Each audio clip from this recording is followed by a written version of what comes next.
Welcome to the next module. In this module, we will be studying about organic carbon recycling and its influence on the Arctic. So what is organic carbon recycling? Organic carbon recycling refers to the process by which carbon compounds are decomposed, transformed and recycled within global ecosystems, playing a vital role in carbon cycling and climate regulation. So the exchange of carbon within and between four major reservoirs like atmosphere, terrestrial, fossil fuel and ocean system have components which vary spatially and in time scales, that is either momentary or in the millennia scale, and are linked together along non-linear pathways exchanging energy and matter, basically carbon. So here is a chemical reaction that is given. A sugar, when reacts with oxygen, gives carbon dioxide, water and energy. So this is the photosynthesis reaction which is actually happening, and the carbon dioxide is basically released to the atmosphere. So if you look at sugar has carbon, carbon dioxide also has carbon. So from the plant, that is from the land, the carbon dioxide is now being released to the atmosphere. So this is one way of exchange of or cycling of carbon that is happening. So plant break down sugar to get energy, animals, people consume plants sugar to get energy, living things die and decay, they release carbon dioxide, fire burns plants, releases carbon dioxide. So these are all the various reactions that are happening. So what are the different carbon atoms that are present globally? One, in the biosphere we talk about all Earth system contains carbon. Then pedosphere is the planet's soil mantle which also has carbon. Soil organic carbon is a major component. Then in the geosphere, earths and rocks and minerals have lots of carbon because calcium carbonate is a rock which contains carbon.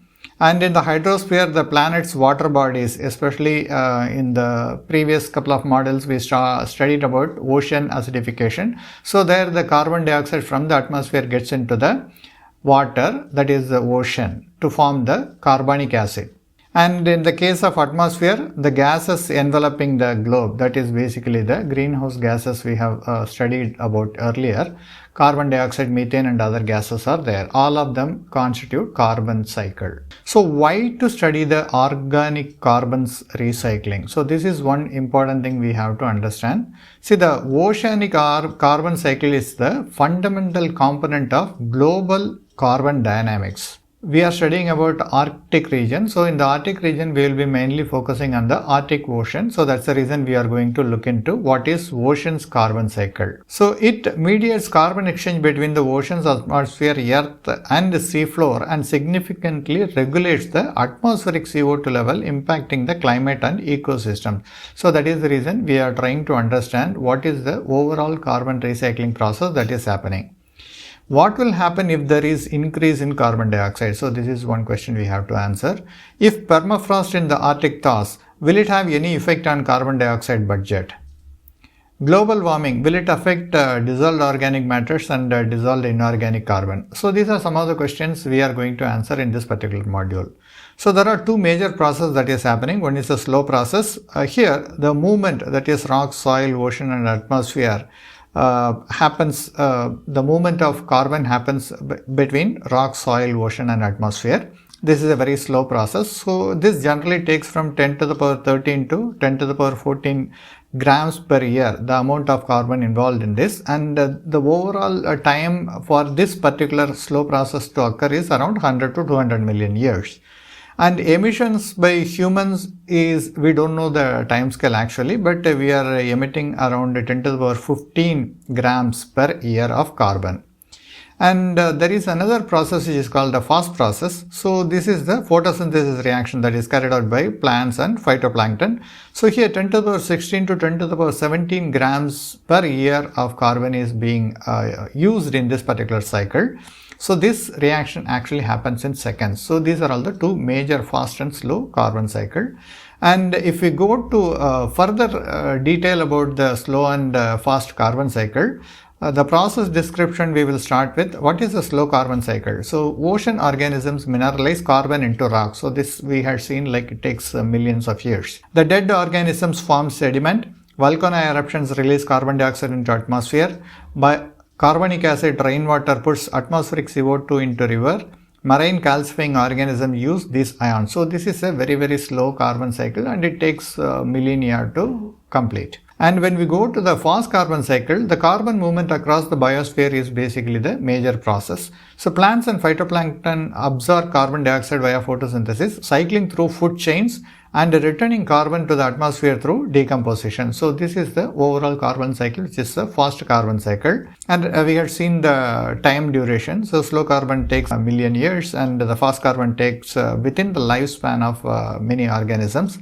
And when we consider the annual CO2 processing, fast carbon processes 100,000 million metric tons of carbon dioxide annually. And when we look at the role in the temperature balance, because we are also studying about how the greenhouse gases affect the climate change and other things. So we need to understand what is the role of this slow and fast carbon in the overall cycle. So the distribution of carbon between the earth and the atmosphere, this contributes to natural warming and cooling cycles over time. So in the slow carbon cycle, whereas in the fast carbon cycle, it maintains the temperature balance by cycling carbon rapidly through the biosphere. So these are all the major difference between these two processes. And the impact of anthropogenic activities, when we look at basically the increased fossil fuel consumption and deforestation elevate atmospheric CO2 levels. This threatens to stabilize the natural cycle. So we as humans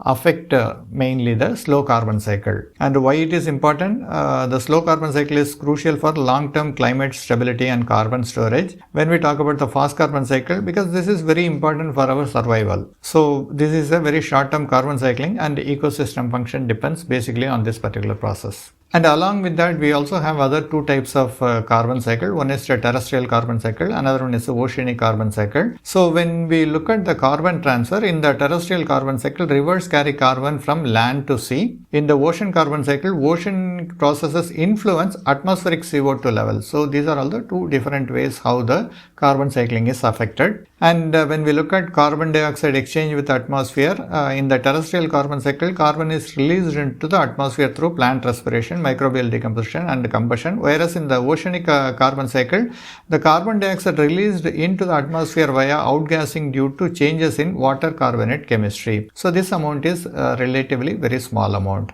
And when we look at carbon release mechanism, the plant respiration, microbial decomposition and combustion event are the major process. Outgassing is the major process in the oceanic carbon cycle. And what are the challenges in the terrestrial carbon cycle? The comparison is challenging due to different processes and timelines, because this is a very fast process. Because plant respiration and other thing happens very quickly, so it is very difficult to measure it. And when we go to the oceanic carbon cycle, this is challenging due to different process and timelines, but here it is a very slow process. So that's the reason it takes a lot of time to monitor the process. And why it is important to study the carbon cycle? One is to understand and for the function of the structure of our life. The carbon forms the structure of all lives on the earth, and it makes up around 50% of the dry weight of the living things. So that is the reason we have to understand and learn about carbon cycle. And when we look at the energy flows mechanism, the carbon cycling approximates energy flows around the earth, and mainly the metabolism of natural and human and industrial systems are involved in this process. So there are two major things. One is the plants transform radiant energy into chemical energy, and this forms organic matters like sugar, starch, etc. And the energy in the living organism and the dead organic matters supports that is when they are decomposing. The energy of living organism is used as a food chain in the natural ecosystems, and